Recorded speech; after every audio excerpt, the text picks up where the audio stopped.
Ladies and gentlemen, welcome to the 2019 Tokyo Motor Show, the show of the future.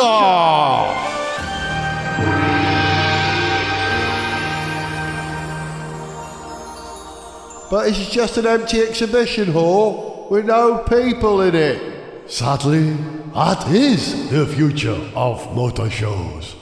Oh.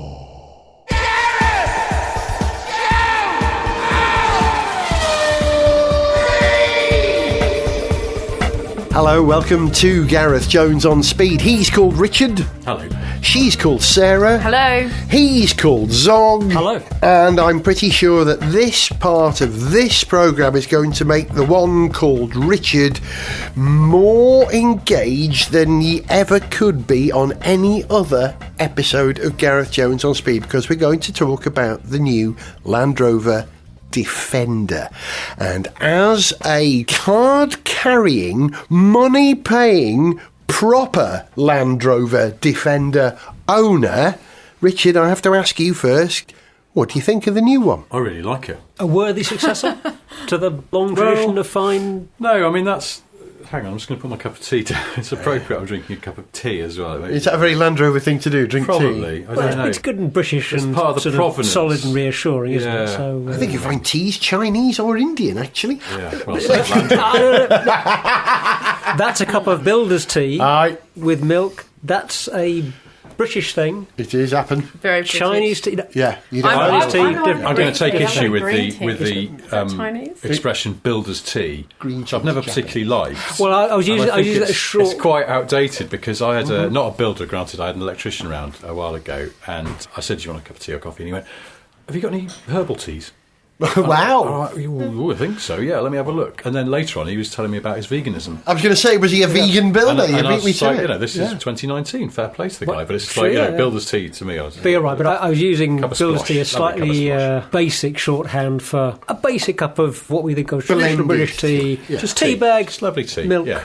nothing fancy. Traditional, Well, like actually, a that's Land the Land Rover Rover. Defender. That's Yeah. the original Yeah. Defender. Nothing fancy, but also massively outdated. Maybe the new one is, in fact, the herbal teas of SUVs. I don't know. I get driven beyond crazy by people going, "Oh, that new Defender. Well, I won't appeal to Welsh hill farmers." And you just go, off. Welsh hill farmers bought or buy Mitsubishi L200s. Yeah. That's true, I was in the yeah. Lake District Also, I had quite to. recently, Can and you I was build a looking business around. on selling to Welsh No, you farmers? can't, Exactly. because the problem is the cheapest Land Rover at the moment is 30 grand for a Discovery Sport, or just the Evoque. The entry level Evoque's about the same. And for that, you get front wheel drive. You know, it's a very entry level model that's designed to, in fact, push you further up the range to 35, 40 grand. Because nobody's paying that money for them. They're all doing it on monthly payments anyway. All they care about is, can I afford it on top of my mortgage? That's the way that modern cars are sold. So the point is that for a headline at least, Land Rover has to sort of have a hierarchy of prices, whether that's monthlies or list prices, and they can't suddenly start selling a much larger but more basic car for 20 grand plus VAT. That doesn't quite make sense.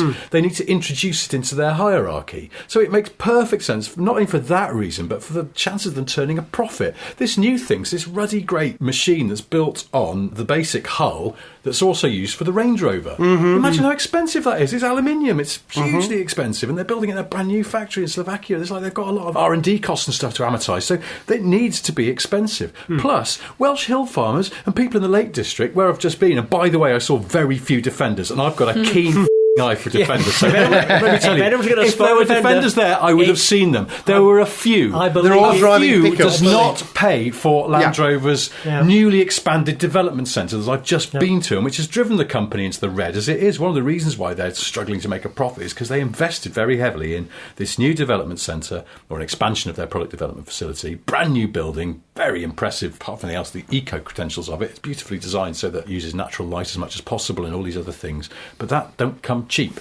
They need to get their money back, so they need to charge people £40,000 and more for the new Defender, because the people who go, "Oh, I can afford that," are the people who will actually buy it, and that is not some bloke called Bryn who lives halfway up a hillside near Dolgethley. That's correct. He's Like currently neatly put. driving a 20-year-old Daihatsu. Exactly. Yeah, he really Of course, is. he has a nice Suzu D-Max or all Yeah, those yeah. other Japanese or Korean vehicles that have come in a long time ago and replaced So, the old Land Rover Defender. the There's new- not a market there for them to go back and take, and they don't want to. Well, as I I understand it, Richard, and correct me if I'm wrong, but the new Defender has to do a number of tasks. It will sell in its most basic form to a similar Venn diagram people who used to buy the old Land Rover, but it's also got to be a number of other things, like a lifestyle vehicle or a more sophisticated road use vehicle than the original Land Rover was. Yeah. They've got to make it work, haven't they? Because the numbers don't add up if you're just going to sell a basic utilitarian vehicle. The old Defender, in its dying days, was selling, I think, private buyers about 5,000 units. That's nothing. You cannot sustain any mass-produced car business on that. Which and then was they were topped up by maybe another 10,000 yeah. corporate clients. Well, that might be electricity companies. Yeah. A lot of that was the military. Well, the British Army don't buy Defenders anymore because they're just not bulletproof enough. So that's all gone. And when you say bulletproof, you don't actually mean bulletproof. You mean not going to break down. No, I mean bulletproof. Actually, the whole Snatch Land Rover thing, the controversy about how troops are getting injured in inadequately armoured Land Rovers, they have to be bulletproof. Yeah. So, and that's the association with the royal families that they're all bulletproof. So their Range Rovers are all bulletproofed. But then, the association, you could probably do a whole show on the association between the royal family and Land Rover. But just one little snippet. The current Queen Elizabeth II God bless her. drove Land Rovers during the Second World War and actually serviced them. Hang on. She was a mechanic. They didn't exist during the Second World War. She was a mechanic. Predecessor to. Am I wrong in saying the Land Rover? But she was driving Series 1, fiction. 1948 was the first Land Rover? Correct, Sarah. 1948, yes. It didn't exist during the Second World War. That's my but she was a mechanic on vehicles during the Second World War. This reminds us, though, how old a design the Land Rover is. And with it being that old, as you were saying, you can get by with selling very few of them. When you've got an all-new design to pay off the expenses off, you've got to sell a whole lot more. And I've only seen it, and my first impression was that they really did an A1 job on the styling of it. And visually, they just did a terrific job of making that new Land Rover look exactly like it should. A hard line to walk. Not being too retro. Richard, didn't they take us on a journey to prepare us for this car? I read something recently, was it Jerry McGovern was talking about the DC100, which was the concept that they doled out maybe 8 years ago now. Yeah, it was a while back. Which paved the way for a reinvention of the Land Rover. They offered something that swung violently the other way to prepare us for this half-house vehicle. That's what he was saying. Yeah, he's full of though. The thing is, the DC100 was meant to be a smaller Land Rover, and yes, it was a softening up exercise to go, hey, look, what if a sort of Defender-inspired machine was a bit more lifestyle-y and jollied up, the way that modern Minis are, for example, so it's like we can configure it all sorts of ways, but fundamentally it's aimed really at urbanites because they've got money.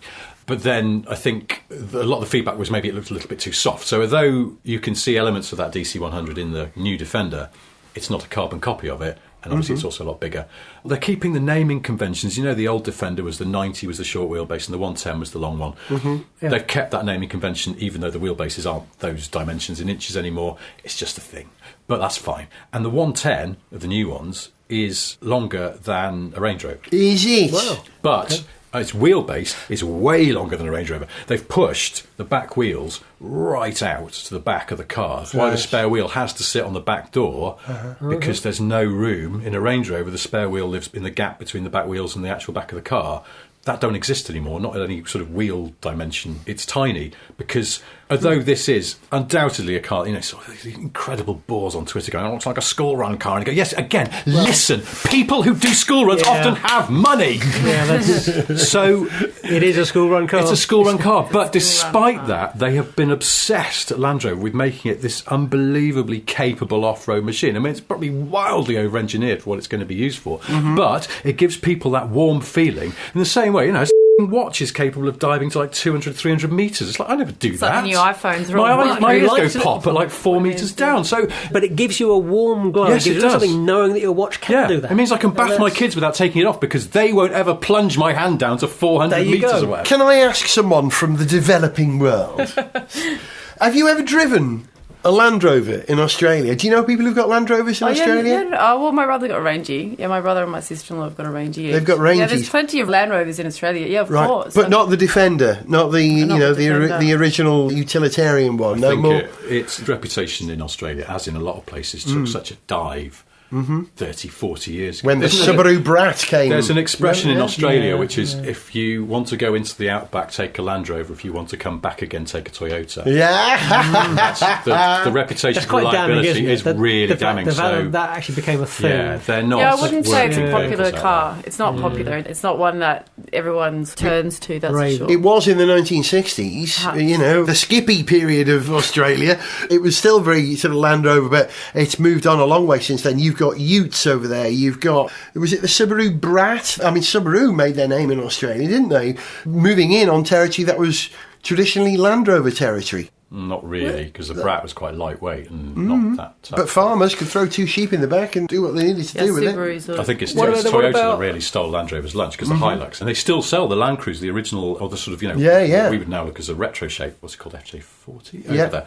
So Australia's one of only 2 or 3 countries in the world where they still sell it, because it's such a legend over there, and it's not cheap, but it does the job so well. You buy one and it'll do you right for sort of 30 years. Looks great too. It does look great, yeah. There must have been some sort of local versions of American pickups built by... in Australia? Yeah.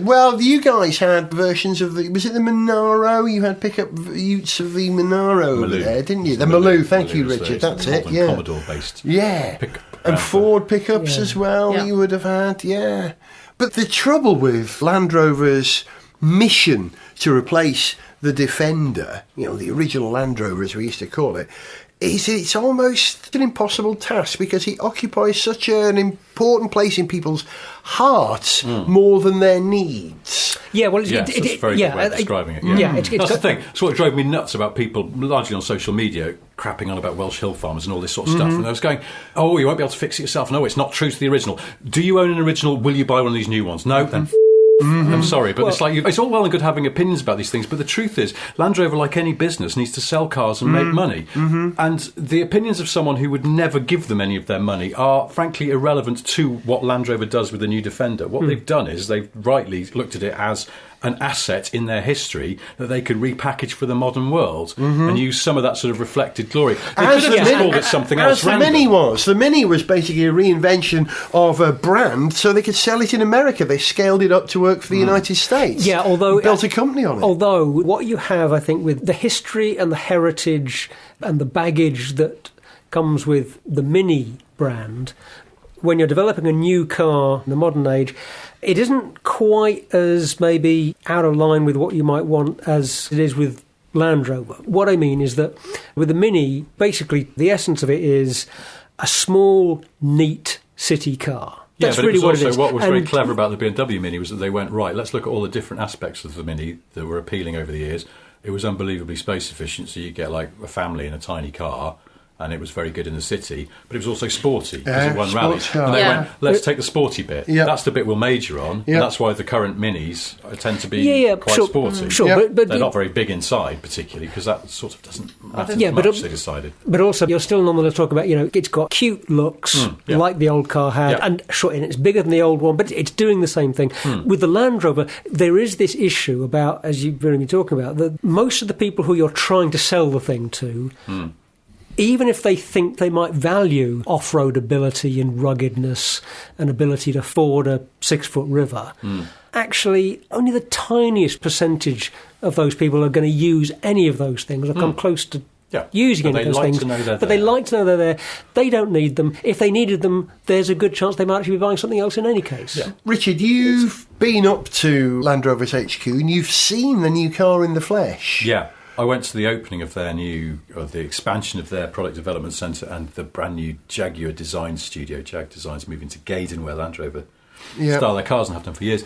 And yeah, they had a couple of new Defenders there for us to poke around, and some of the team who developed it there, including one of their senior designers, Andy Wheel, who's an excellent bloke. Andy Wheel. Yeah, I know. Don't start. Is He's he heard it all. Peter He's heard it all. Okay, but is it spelt properly? Is it actually... Oh, yeah. Really? Yeah, yeah. Really? Yeah. Brilliant. He's heard it all, though.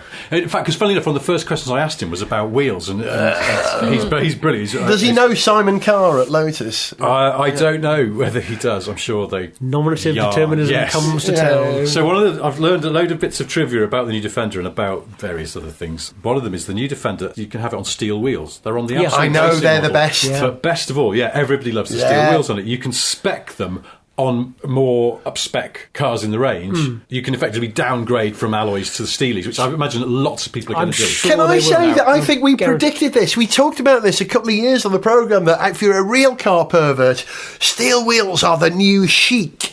And it seems to be working for Land Rover, doesn't it? Well, For Land apparently, Rover, yeah. they are a bit of a bugger to do because, first of all, they haven't done a steel wheel for ages, so they had to go back They've got through to ask all some their old old, bloke how to make their them. old specs and their old durability standards for steel wheels because nobody knew how to do it anymore. They all do alloys. The second thing is a steel wheel is stamped, Yeah. so you can't be too fancy with the design or it's not strong enough. An alloy wheel, Andy Wheel described it as an alloy wheel is like a piece of architecture almost. It's like it can make a building look incredibly fancy in all kind of elaborate ways as long as the structural engineering behind it is fine. And with an alloy wheel, because they're cast, you can play tunes on your CAD CAM terminal and go, okay. Because the chief engineer was there and he was rather rueful about the fact that designers had spec'd loads of 5-spoke alloys for the new Defender because he went from a strength point of view, which we need a lot of because of our punishing regimes of everything has to be durable off-road. It'd be nice if we had 6 or more spokes. They're stronger. 5 is hard, but steel is even harder. Can't just put too many holes in. So essentially... And this is good. It's a good example. I'm surprised they're not milked this more. Form following function. Those wheels look the way they do because really they couldn't look much different. It was better to have the shape of holes they have in them, the strength, the number of holes they have, and then they can only be stamped that way. And that's a good, strong steel wheel. Nice. So, and they look fantastic. Yeah. He told me some other stuff as well that's fantastically nerdy. But, it's got these backlights. Have you seen the backlights? It's got sort of 2 big... kind of rounded off squares as backlights and then these 2 little ones which are slightly odd at first. You go, why are they there? And that's entirely driven by regulations because they have to put the spare wheel on the back door because there's no room for it underneath as it would be on Discoveries and Range Rovers. Has to go on the back door.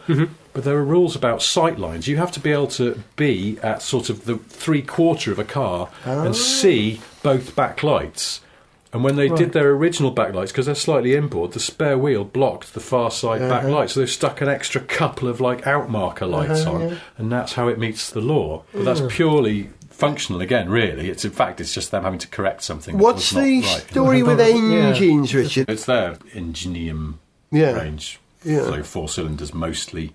There's a 6-cylinder, that's straight 6 petrol that's just gone into the Range Rover Sport with an electric supercharger on it and a turbo. So it's sort of hybrid-y type system. When you say electric supercharger and turbo, you mean it's got an old-style turbocharger or an exhaust-driven turbocharger, but then it has an electric supercharger that does an as well. infill thing, and it has hybrid capacity, like it has a battery. It's quite techy. Apparently it's really good, and apparently in the Range Rover Sport it makes a lovely noise, like a proper straight 6, like an old BMW or something. Yes, but you can't repair it yourself, can you, Richard? Go and live on your Welsh hill farm. You can. And then so they're going to have that, so that'll be the sort of top petrol model. I think there's going to be a straight 6 or V60s, I can't remember now, going in there eventually, and there's going to be a hybrid, plug-in hybrid coming eventually as well. All automatics, no manual at all, because again the market they're going for doesn't want a manual. Weird thing that Andy Wheel told me though, he designed the Discovery 3, the one very square that was quite classic, and became the Discovery 4. When he designed that wasn't necessarily going to be a Discovery. He was told to try and come up with like a Land Rover for today that could replace the Defender. It's got a bit of and safari about it with that glass and that car. That was always the brief. brief with that car, and then it sort of merged into being just the Discovery. Yeah. But that's why when that car came out, you could have it with a manual gearbox and coil springs, no air suspension or anything like that. And they were sort of thinking it would start to replace a Defender at the functional end of things. It was going to be called the Highlander, if I remember, originally, before they came up with the Discovery name. Oh, way back. I'm talking about the Discovery 3. No, the way back, the original Discovery might Discovery have been 1 was the Highlander, but yes. Toyota owned that name. So also, but there is a shorter wheelbase for that Disco 3, which is going to be the Discovery Sport, which would have been like the Land Rover 90, and then they decided to use that chassis to make the Range Rover Sport instead because they could make more money on it. And that was at one point the most profitable car in the whole of the Ford Group, weirdly. Wow, of all the Ford Group? Yeah. Even over all their American amazing, isn't it? No, pickups and everything as well? biggest profit centre of any car. Astonishing. Another bit of Ford trivia for you. Sorry, I will stop this in a minute, but I've learned a lot of things and I wrote them down for once. So, So you want to make good use of them, exactly. damn it. Look at me being a journalist. No, because I was asking them then, how many times have you tried to come up with a new Defender before it's actually stuck with this one? Yeah. And everyone I asked about that kind of went, God, I struggle to remember now. There's so many of them. Oh, really? Yeah, there was definitely one that was based on the Discovery 3 chassis, and again, they couldn't make the sums. It was always the sums. That's what everyone said. They said we could never make the business case. It was always a problem with trying to get the business case work. So there's one on the Discovery 3 chassis that went through the design stage. There was one, when they're owned by Ford, there was an exploration of making it based on the Ford Ranger chassis, and that would have been cheaper to do, still couldn't make the sums add up. There was one way back in the 80s. There was a Transit one, wasn't there, at one point? They was going to merge the Land Rover and the Transit, I seem to remember Ford talking about. Was that the one that you're talking about, the Ranger Transit merging with the Land Rover? But I think Ranger's a separate chassis. Transit's not a separate chassis. Well, I seem to remember definitely a Transit crossover with a Land Rover at some point. That must have not been that one, but yet another one. A Land Rover van, maybe? I don't know. Van Rover. And also, final... Very good. So, final bit of trivia, because this is a really weird one. The rear spoiler now, some of the Range Rover Sports, since they faced them, have got quite a sort of big rear spoiler over the back screen. Yep. That spoiler, obviously cars go into the wind tunnel, they test it, make sure it's doing what it's supposed to do, maybe cutting some lift or just smoothing the air over the back, breaking up laminar flow, all that kind of stuff. But the rear spoiler on those Range Rover Sports is also, and this is quite unusual, tested to make sure it stays in place at 90 miles an hour going in reverse. Wow, is that ever going to happen? I will buy you a Range Rover Sport if you can guess why. Winds on the Kalahari Desert. This has got to be. I'm going to get this and I'm going to own a Range Rover Sport. No, I'll just say that the first thing that wasn't ridiculous that popped into my head was something to do with dropping it on a parachute out of the back of an aircraft for an RA for military applications. I've done that. The military. I've done that. But the military probably wouldn't use a Land Rover Sport. I've actually done that. I pushed the Land Rover out the back of a Hercules once. That looks so and then much drove fun. it. What was so the name? Much fun. What was the name of the sounds very Army James Land Bond, Rover? yeah. The Panther or something? What was it called? The Leopard? Kind of low Scorpion? Wolf was the latest. Wolf. That's what I drove. Yeah. Sorry. But hang on, it's nothing to do with parking it in the desert and the wind blowing from a certain direction. No, I'm going to have one more go. That's the speed it'll get up to if you leave the handbrake off on an icy hillside and it goes all the way back there. I don't know. Go on, Richard, what is it? Some of their cars are delivered or moved around the UK and the continent on trains, and they sometimes load them onto the top deck backwards. Very good. Somebody clever in Land Rover realised this and suddenly went, oh my God, what if the train at full clip, how fast the train go? And they found out and it's 90, and they went, right, we better make sure we're not going to be embarrassed by the trainload of ruined Range Rover Sports and all the spoilers got ripped off. That's my favourite bit of trivia. Brilliant. That deserves I find that interesting because surely that spoiler's going to create lift in reverse anyway, so it won't be a problem with the spoiler coming off. It'll pick the vehicle up and throw it somewhere. That's a big heavy train. It can but of course, Richard, the Land Rover Defender is going to be massively outsold by this Land Rover Pretender, this new Ineos Grenadier. So this is, what's his name? Project Jim Grenadier. Project with a K. Yeah. It's now called the Ineos Grenadier. It was Project Grenadier. It's now Ineos. Right. What's his name? Jim Radcliffe. Yeah. Radcliffe. Britain's richest man. Yeah, the world's biggest pharmaceutical company, apparently, Ineos. Chemicals, I think. Pharmaceutical chemical company, thank you. And they're going to build it in a near greenfield site, yeah, which is great news for Wales, but I don't think it's going to be as good a news for Wales as he's telling them it is. But it's only 200 to 500 jobs in any case. If like that. That's So right, it's great that somebody is planning to build a new vehicle there. Yeah. I'm not being right cynical about that. Let's just not get it out of proportion about how Exactly. exciting it is or how big a deal it is, because it's final assembly as well. It's not. Yeah. They're building it in the bodies and the where? chassis are coming from Portugal. Yeah, and the engines from Germany. From Germany and Austria, they're BMW engines. Right, so the big kit of parts gets bolted together in Bridgend. But it's better than nothing. And in fairness, the new Defender is being made in Slovakia, not in the UK, because Land Rover don't have enough factory space here. And again, another thing that's been driving me nuts about the new Defender. People go, it's not made in Britain. Well, it's like, no, cars, you turn over your laptop, it's probably made in China. Your BMW X5 is made in the US. Audi TTs are made in Hungary. This is the way the world works. This is what we seem to be turning our back on with Brexit and stuff, is that unfortunately, like it or not, we live in a world where everything is made in random places. And the parts that make up a complicated thing like a computer or a car are coming from all over the world. And the final assembly could happen almost anywhere. That's just a smart way of doing it for companies that want to stay in business. And so fair enough. Ineos Grenadier final assembly will happen in South Wales. Final question for you, Richard. Sorry, you were going to say something? No, I was just going to answer your question. How many are they going to build? 25,000 a year. Yeah. Because the answer, But will they sell 25,000 a year? I don't think. Well, they there's will. all those Welsh hill farmers who'll be buying. But my thought about this was actually that your first take is kind of naturally when you read that a super wealthy guy is building a slightly retro-ish car, and your first reaction is, this sounds like a bit of a vanity project. This is the kind of thing. Is this a car that the world needs? This is probably a bit of a thing. Yeah. But having thought about it a bit, I think there's a decent chance it will work, because for the simple reason that he's trying to make quite a niche vehicle. As long as they design a thing that fits that niche properly, and because this is a tiny manufacturer that's making basically one vehicle, this isn't a company that's planning to make every kind of vehicle for everybody all over the world. They don't have to kind of tick everybody's boxes. They can just do this one thing very well. I don't know quite how the finances work out, but I can absolutely believe that they can build a vehicle that will fill that niche. I don't think they'll get their money back. First of all, they're buying in their engines from BMW. That's not cheap. It's much more expensive than making your own. But then developing your own engine is hugely expensive. So they're sort of caught in a bind there. This is probably the easiest thing for them to do. Yeah, but they have to buy a lot of expertise to do this. And they're getting a Mercedes-Benz spin-off, I believe, to do a lot of the chassis design. It's all being developed by this company in Germany. There's a spin-off from Merck Engineering. So, that's the thing. But that's not cheap, to buy in contract engineering like that. And then this production process sounds complicated in a way. And then shipping shells and chassis across Europe, and then engines are coming in from somewhere else, and it's all got to meet up in Bridgend, and it's all costs money. They're not going to get their money back in a hurry. Two things. But the thing, just in terms of numbers, sorry to kind of, but I believe that the Land Rover sales are sort of currently on the order of 25,000 a month.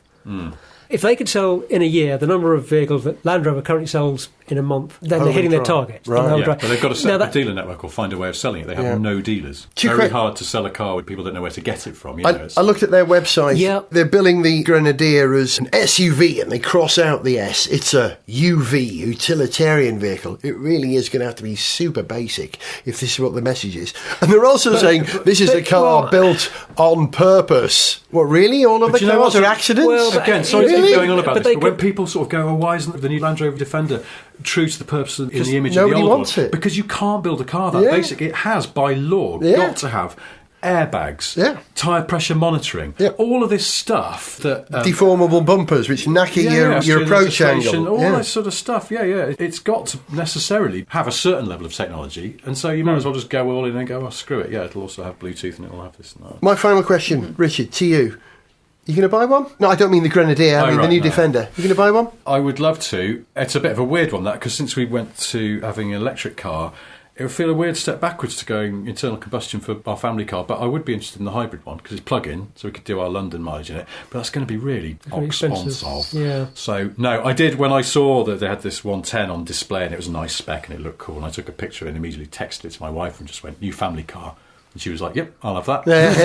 Okay, well, at least... Married the right woman. We're on the same page here on that one. And how long before your current Defender is worth 1.5 what you paid for it, so you can afford a new Land Rover? Oh, really? That moment passed a long time ago. So, theoretically, I don't think anyone's buying cars at the moment, from what I gather, but I'm not selling. So. You tell Grenadier that,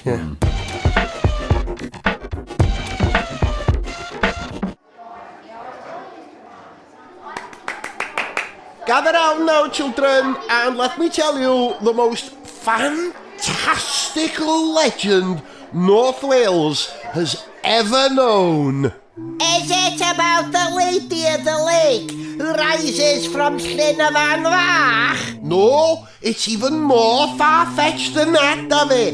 Is it about the dragons that live in the mountains around Blaenau Festiniog? No, Rhiannon, it's even crazier than that. Is it about the caves of pure gold that they say exist under Dolgellau? No, Iorwerth, it's even more ridiculous than that. This is a Welsh myth, so fantastical, they say only a madman would believe it. It concerns a farmer called Aneurin Illtyd Rhys, and they say he drove a Land Rover Defender. No! Sir, that's the most made-up thing I've ever heard. Sniff Petrol with Gareth Jones on speed! You know that game that you play every now and again? Oh, if you could only have 3 cars in the world, or 5 cars in the world, or you could have 20 cars, what would they be? We thought of another variation on that game that we'd like to play for you now, and that is, when it boils down to it, at this moment in time, right now, what are your 3 favourite racing cars, or race cars as Americans say, of all time, and why? Zog. Okay, can I just say, going into this, I'm quite glad to be going first on this. Yeah. Because it means It's going to be a I deal crossover. with No, it. Well, I think it's, I was wondering if we were going to kind of dib system here to figure out who gets a certain vehicle that we. Yeah. I could think of 2 or 3 vehicles that, We would all everybody agree on. I'm was quietly like to pick, confident so that no one's going to pick what I've chosen. Really? That's good then. but you have to figure in Gareth's twisted imagination. Yes. And, you Yes. know, Richard and my bloody mindedness sometimes. So, you know, you're not safe. But still, I'm happy to be going first. Okay, this wasn't actually as easy as I thought it was going to be. And I ended up with a slightly different list to what I thought I'd end up with. And any connection theme here wasn't intentional. This is just the way it worked out, guys. But Can I make a in guess? chronological order, okay, you can make a guess. Is one of them a Porsche or 2 of them Porsches? I'm not going to give anything. Well, let's say one of them is. I bet certainly. they're all German. Okay, in chronological order, starting way back in history, I wanted a car from the early days of racing. Good lad, son. And I've got a couple of very strong favourites. Is it the W16? It was heartbreaking to not pick the Bugatti Type 35. Oh, of course! But I did not pick Wow, the Bugatti Type 35. okay, yeah. But I've gone for a near contemporary, the Auto Union Type C. Good lad. An fantastic car. I mean, this wonderful, futuristic 1930s pug, really. It's got a very kind of blunt-nosed look to it. Not the sleekest, most beautiful car, but very, very purposeful. Absurdly powerful 16-cylinder engine for the time. Mid-engined, very advanced technology. The suspension of the car was not up to the power of the engine and the configuration of things. It was a difficult car to drive.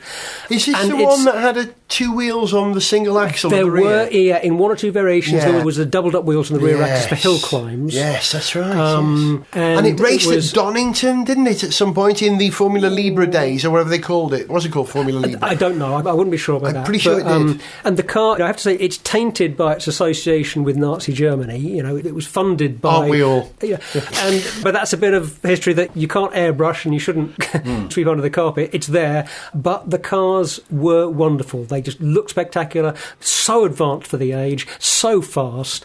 Is this the car that held the speed record as well on the Avis? No, but there was a relationship to the record-breaking. I'm so car glad that you the car chose that this Bernd car. Rosemeyer broke the speed record for on a public road. Yeah. That I think still stands. I think you're right, yeah. Because you have to be crazy to go that fast on a public road, and it'll probably kill you, and it did. So there we are. Auto Union Type C is my first pick. Lovely bit. If you don't know the car, go and look it up. You'll be surprised at just how kind of futuristic those I was cars were. explaining to Violet earlier on the premise of what we were going to be talking about tonight, and I said, I'm hoping Zog picks a car from the golden age, an Auto Union or one of the classic there Mercedes. you go. Well, I'm so glad you did. I didn't let you down. You didn't, though. Now, that car, although it carried the Auto Union name, it was designed by Ferdinand Porsche, whose name is also on my second car, the Porsche 917. Oh, which was my other choice. There was no way. I mean, I almost didn't pick it so that I knew someone else was going to pick it, and I wanted to, but I didn't. I was greedy. K? I went for it. 917K? All of them. They're just all of them. Because it encompassed so much racing history. You know, from its introduction in 1969 when it was, it was a tricky car. Ahead of its time. Until it was legislated out of sports car racing and went to Can-Am and became massively more powerful and looked very different in its 917-30 incarnation, 917-10. But as the 917 had dominated in sports car racing, it dominated in Can-Am racing. And there's a terrific article in the new quarterly magazine called The Road Rat, which is absolutely brilliant. And I'm not just saying that because I write for them, but someone else wrote a brilliant story about the 917 for their second issue. And one of the points that's raised in this, which can't be understated, is how Porsche essentially sort of bet the farm on that car. Yeah. They weren't. If it hadn't worked out and they hadn't been able to start getting their money back, they were only a small company then. It's easy to forget how small and therefore how fragile they were. And they decided to go all out on this very radical racing car that initially didn't work properly. Oh, it was dangerous, wasn't Absolutely. As you say, I mean, they had built up a reputation in sports car racing, but for punching above their weight and for winning races with these lightweight, neat, elegant little sports cars. And yeah, the 917 targeting as a prototype was a whole new deal for them, and it was massively expensive. But boy, oh boy, did that bet pay off. I think those early ones, they were so lethal that I think it was Richard Atwood or one of those guys who drove them in the early days said, and this is amazing to hear a racing driver say something like this, said they used to just hope they would break down so they didn't have to keep on driving. Yeah. And in the early days of racing, some of the factory drivers refused to race the car, which is why a privateer racer was killed on the first lap at Le Mans on one occasion. Yeah. Difficult car to drive, but it matured into an extraordinary bit of race machinery, an incredibly successful bit of race machinery. And even before they got it to that point, it looked right. I mean, if you think about what a racing car looks like, the 917 absolutely nails it. It's low, it's sleek. That flat 12 just sounds gorgeous. We've heard one at Goodwood starting up, I remember shaking me to the bone.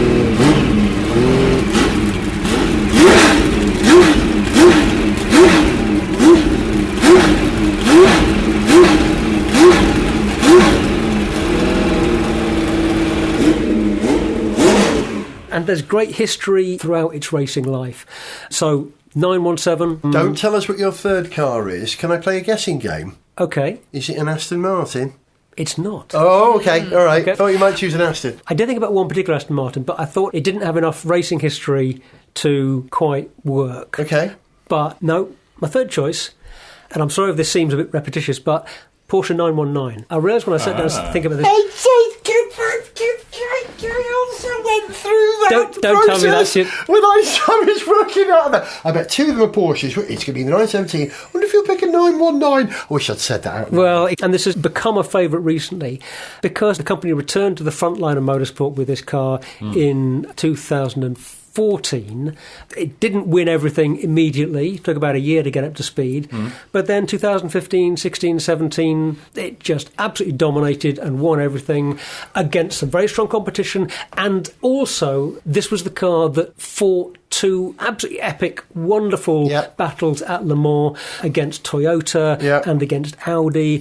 In 2016, there was the incredible drama of Toyota basically having beaten Porsche on track and then in the last 5 minutes of the race, the leading car breaking down and being passed from and it being an unconventional design for this car as well. They used a V4, which no one would have predicted. Yeah, V4 petrol engine, V4 turbo petrol.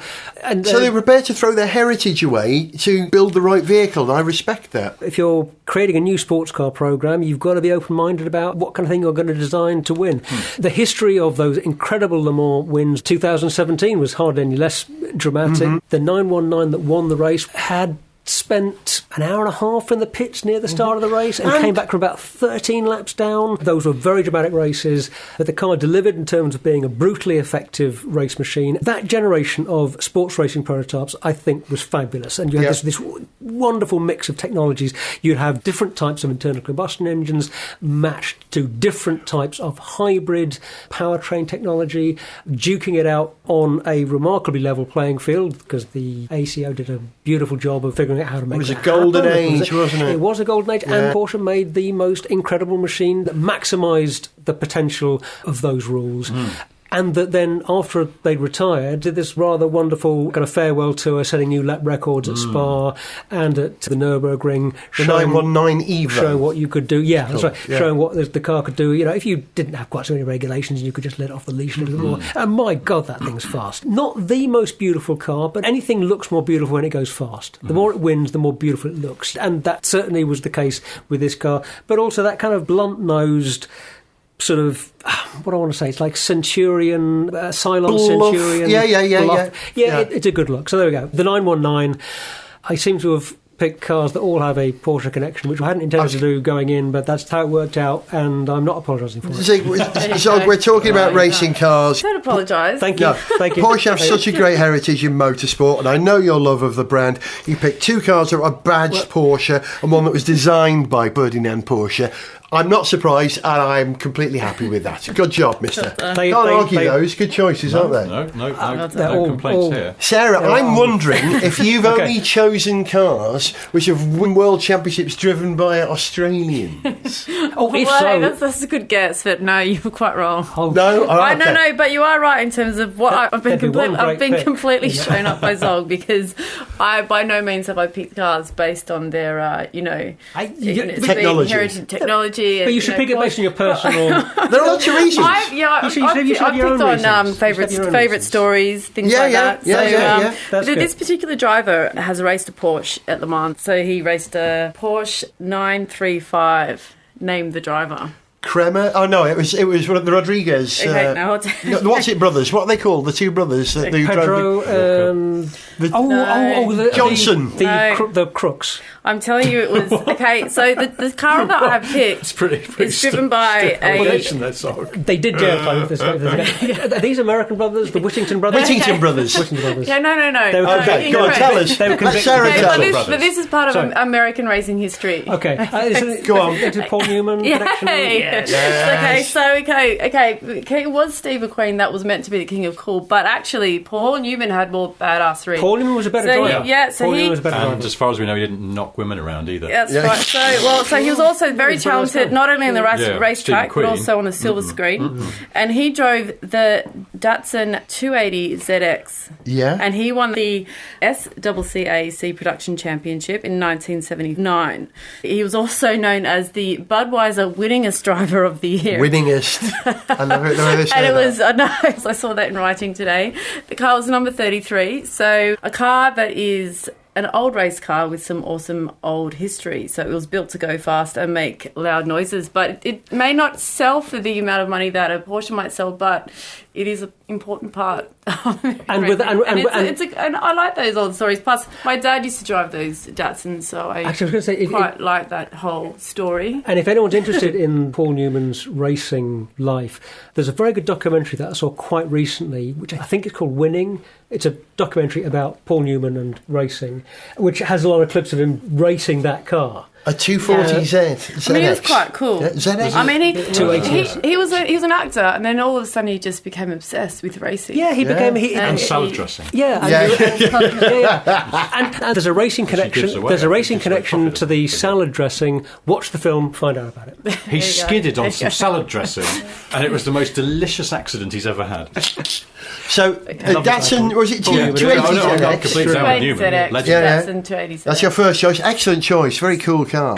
Genuinely cool car. Cool car, cool driver. That's what I've gone for. If it's driven by Paul Newman, definitely. Yeah. No there you go. I hope I passed. Yeah, definitely. Okay, so another one which was mentioned in the earlier segment, and I thought someone might say it, but this is a car for all time. The BMC operated competition. So you know BMC, the Minis. So at the beginning of the 60s, they came up with a competition department based in Oxfordshire, which was designed to purposely build cars that would compete in rallies and motorsport. Yeah. So they did this and they had huge success. The BMC Mini Cooper did extraordinarily well throughout the 1960s. And they won a series of Monte Carlo Rally in 1964, 65, 67. Yeah, great giant killing car. Yeah, they won the Paddy Hopkirk. European Rally Championships, the Finnish Rally. They won Australian Touring Car Championships. In Bathurst, I think they've got some British Rally Championships, and it goes on and on and on. But fundamentally throughout the 1960s, and again, my dad used to race Mini Coopers. So, that's a good reason. Yeah. Well, Sarah, Richard will know this. The Mini Cooper, it's a very cool little... But you actually said earlier, it's a cool little race car. It looks great, and they've actually picked up those great qualities from the 1960s car and put it into the modern day Mini Cooper to make it look really cool, really racy. Yeah, we said that, certainly. Yeah, so Yeah. that's my number 2. Good choice. Richard, BMC used to race the 1800 as well, didn't the 1800 go on to the Adelaide? What was it, that big drive to Adelaide? Didn't they put one there on were that? a few of those sort of endurance rallies. Yeah. Oh, yeah. Yes, there was one to Adelaide, wasn't there? Was it the London to... Is that what it was called? The London Might to have been Adelaide? London to Sydney, I think. London to Sydney, London to yeah. Sydney. There was one that went to, I think that went to South America as Mexico. well. That was the And- Ford Escort Mexico, got its name from there. Yes. Yes. And there's some story that involves Jimmy Greaves taking part. You know, the footballer. Oh, Yeah, Jimmy yeah, yeah. Greaves. Yeah, I know. I knew him. There's a mad story about, I think, one of his old footballing mates had been kidnapped and he went and sort of rescued it. I'm going to get all the details wrong, but if anyone's near Google, have a look for Jimmy Fascinating. Greaves rally, sort of 1970 or something. I like the period of cars that you've 19. chosen from, I know. Sarah. Yeah, so, but, I mean, the it- 70s, the 60s, what's your third car going to be? What It's period? also in the vintage era, I suppose, with today being 2019.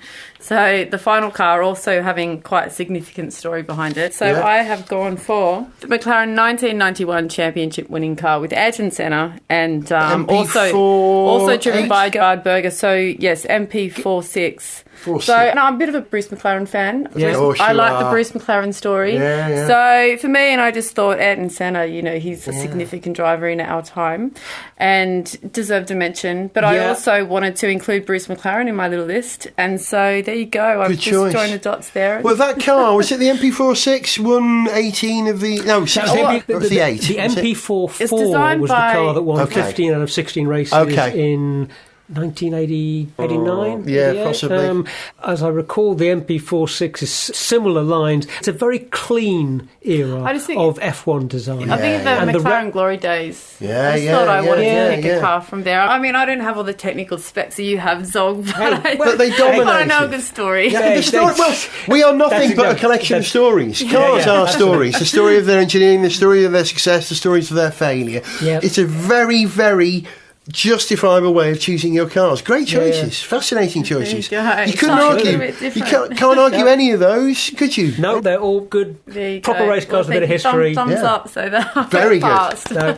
Richard, Right. you're on, baby. Oh, sorry, What I've just you been got? looking up the Jimmy Greaves story. Go on. He wasn't picked for the 1970 World Cup in Mexico, so he was so annoyed about not being able to go to Mexico, he decided to sign up with Ford to drive an Escort in this rally that was going to celebrate the time of the World Cup. Because that'll show finish them. in Mexico. Yeah. He fetched up in Mexico.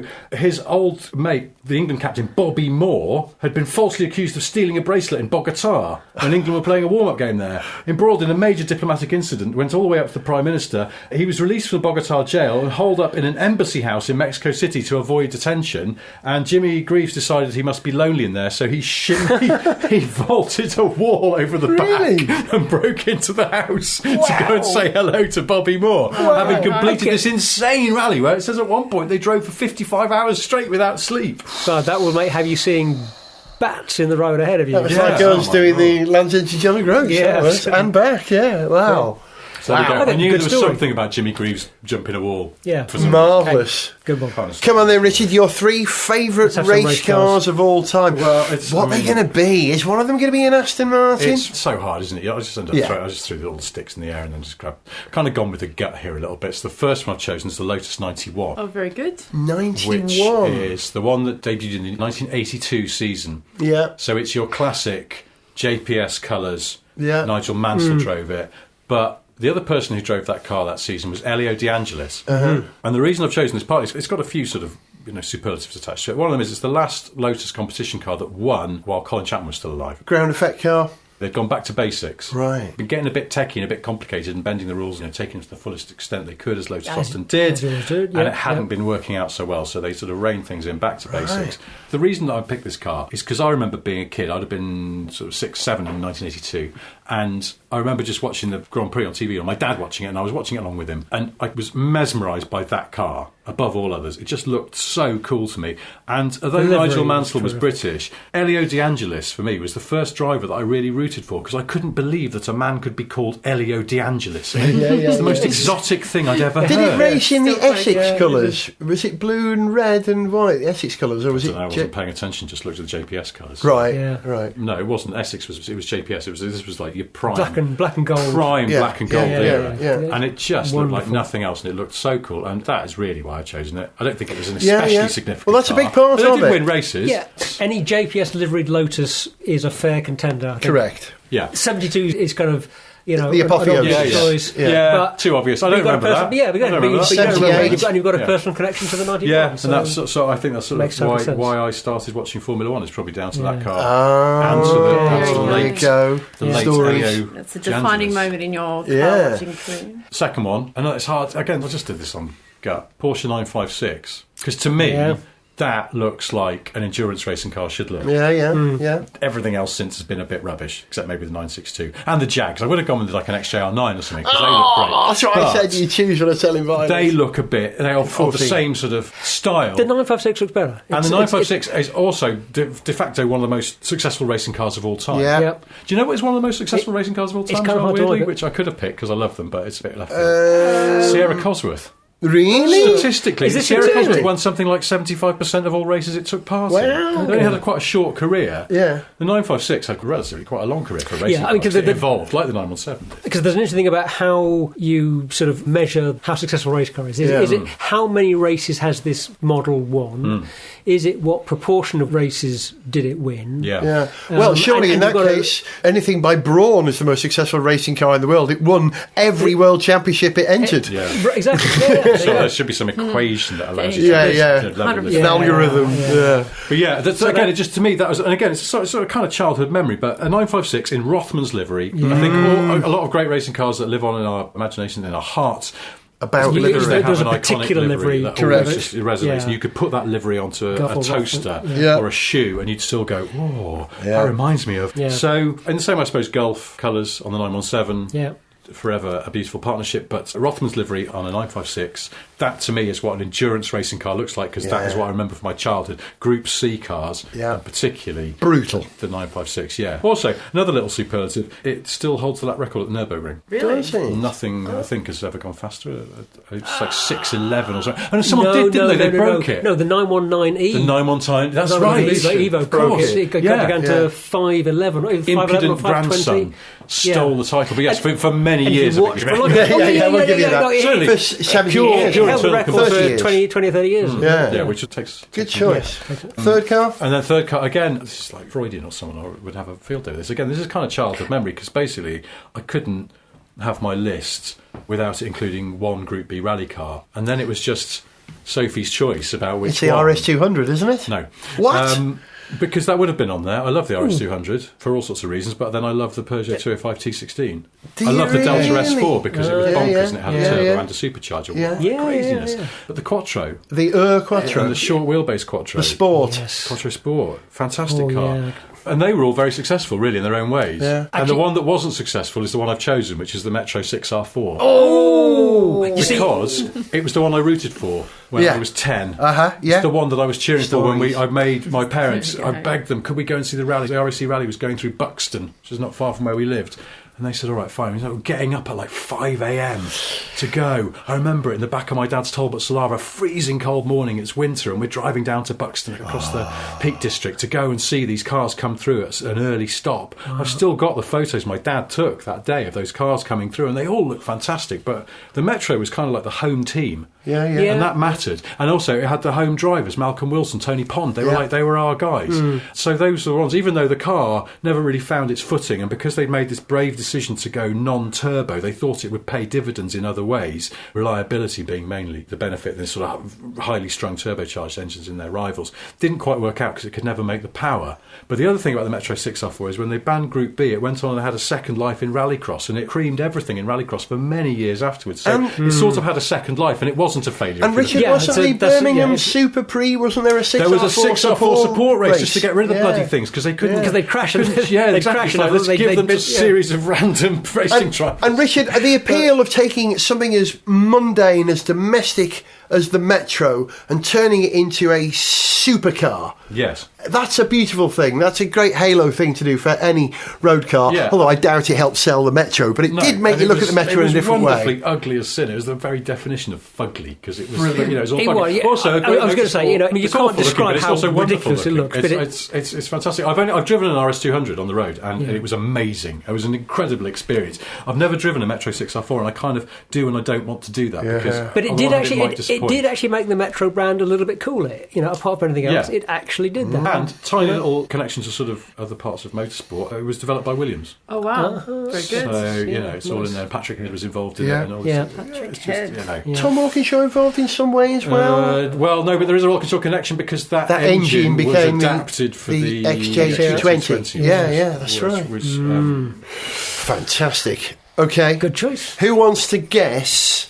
Okay, I'm going to have one guess. Yeah, what as to one what of I've these cars chosen. is. I mean, there could be a bunch here. I'm not even going to cheat and tell you the ones I'm skipping over. Lancia Stratos.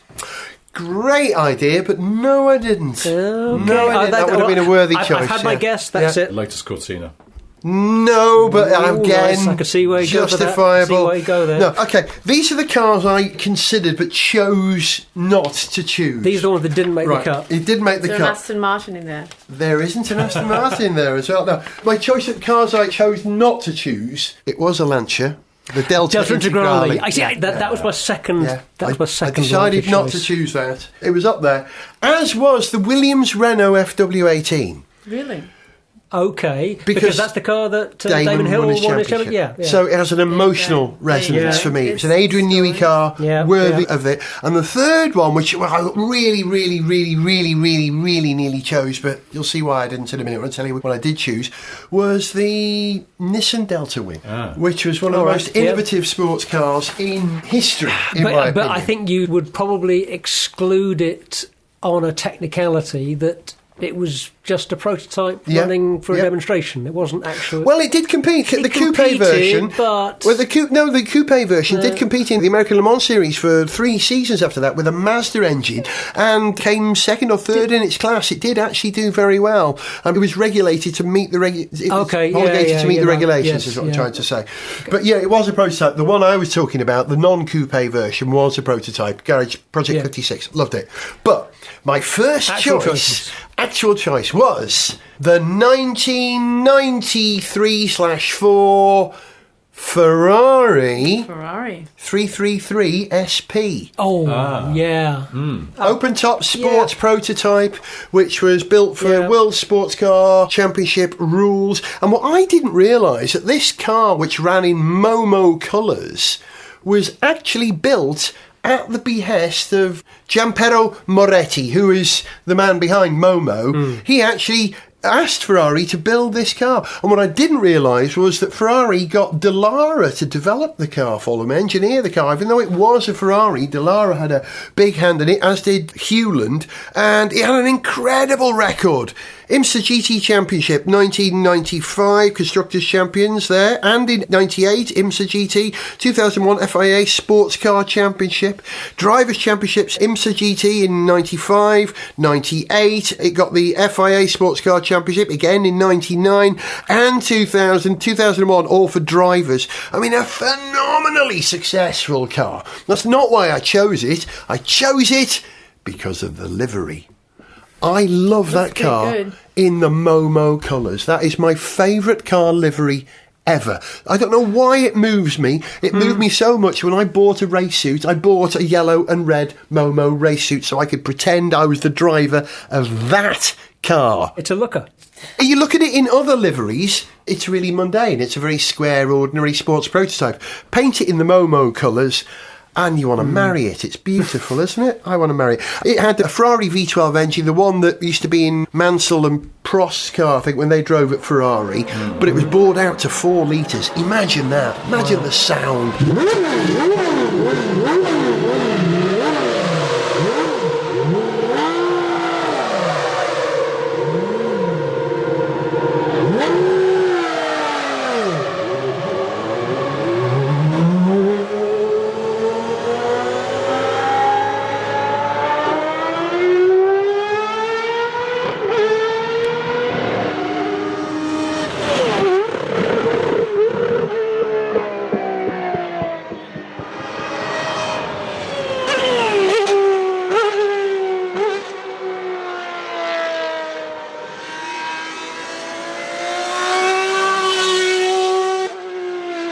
I've never seen it run. I would love to see it run. That's my first choice.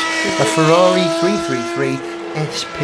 Second choice. What's it going to be? Any guesses? I've had my free guess. Okay, Lancia 037. Oh, excellent choice. And I like I just feel there has to be a Lancia in there because aren't. It's such a Lancia nut. There aren't, I'm afraid. Okay, all right. Well, that was my guess for number 2. And kind of Jordan. Oh, well, very good Jordan choice. 191 maybe. Yeah, okay, yeah. Well, that would be a good choice. How about the 2003 Subaru Impreza WRC? Okay. Why has Gareth chosen this car? Well, because, again, livery. It's a great livery, born out the old 555 livery. The Subaru World Rally team carried this on, the gold wheels. But what I like about this car, it's the living embodiment of win on Sunday, sell on Monday.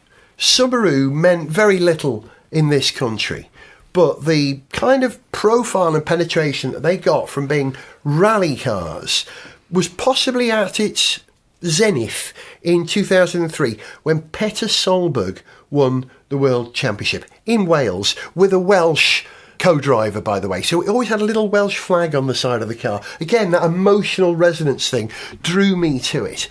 But the main reason why I chose this car was that of all the race cars which have won world championships that we admire, have raced, this is the only one I've been in. I was driven on a stage by Petter Solberg in this car in the year that he was still the world champion in 2004.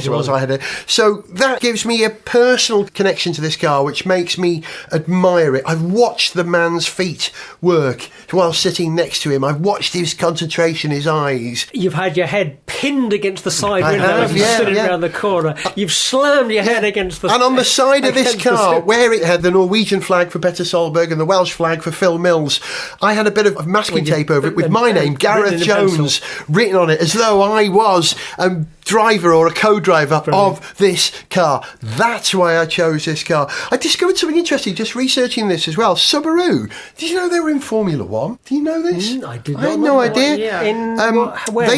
They bought a controlling interest in the Coloni team in the 1990 season. Into a flat 12. Exactly, yeah. Coloni 3B's 12-cylinder engine was badged as a Subaru. Shared the Boxster layout, which Subaru have always favoured.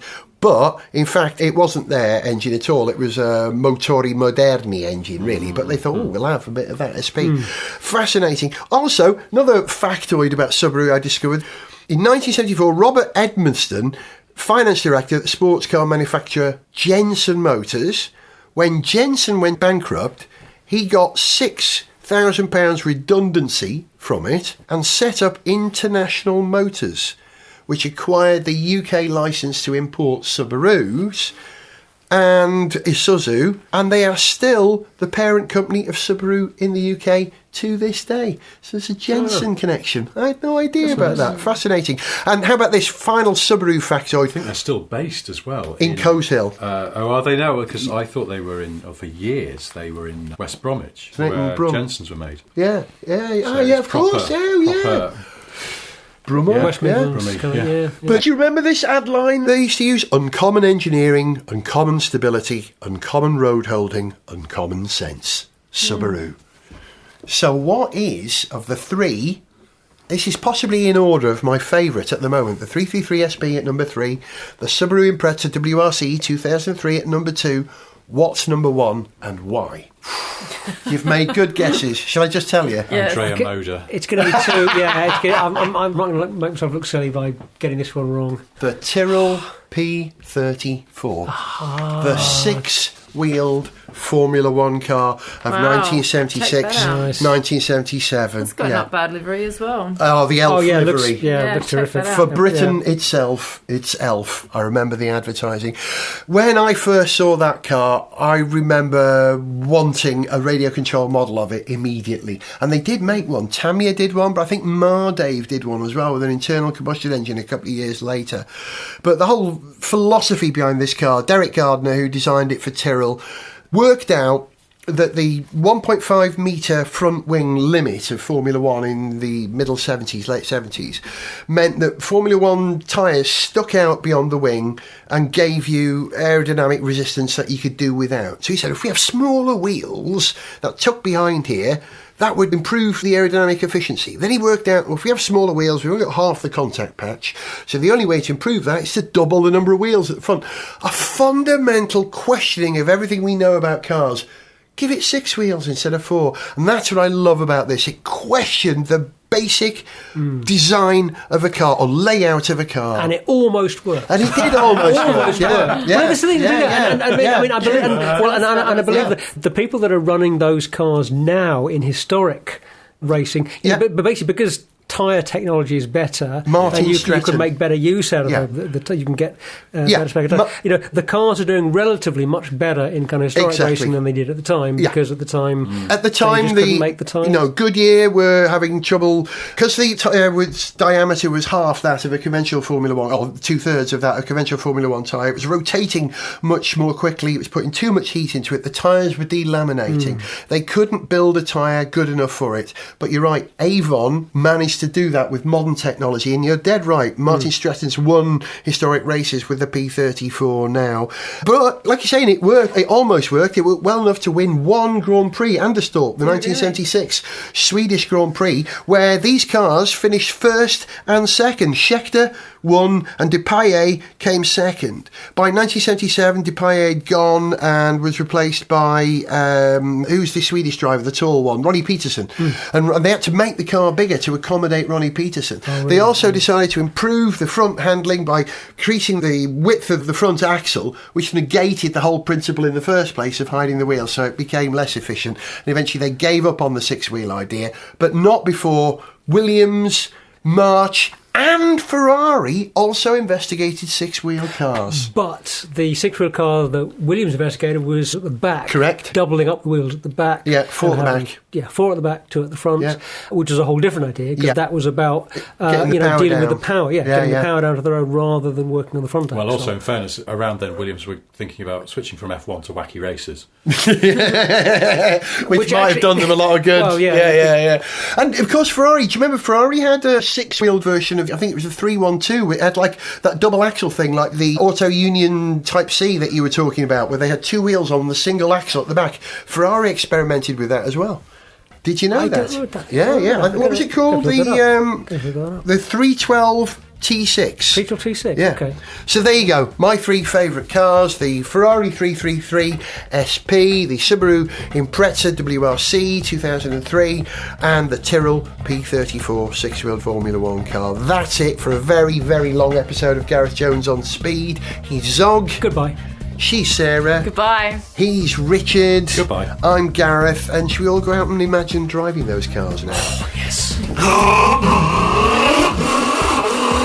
That's your Mini, that is. That's the Ford Escort, that is.